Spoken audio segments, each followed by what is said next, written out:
A man who worked his entire life driving across Canada in a truck, who was a proud homeowner, found out very fucking quickly that you don't own anything.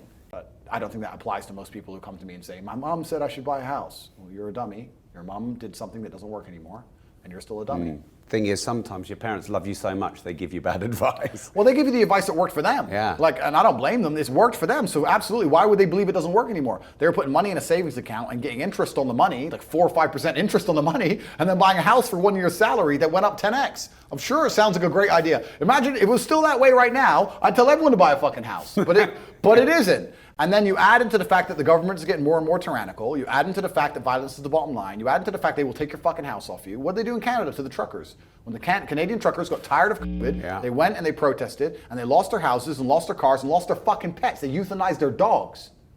You know that? I didn't know that. They euthanized their dogs. I knew that they clawed money out of bank accounts. They euthanized their dogs and stole their money from their bank accounts. So a man who worked his entire life driving across Canada in a truck, who was a proud homeowner, found out very fucking quickly that you don't own anything. It's a scam. So for me, especially as somebody in my situation, my precarious situation, which we've described at length, somebody who is an enemy of the matrix, considering that property is the most controlled matrix asset that exists, considering that if they could take it off me, they fucking would, I need to find assets which are very, very difficult to seize. Decentralized hard assets, you mean? Just, there are a whole bunch of things in the world which are actually very difficult to take. Like? And property is not one of them. Yeah. There's other things.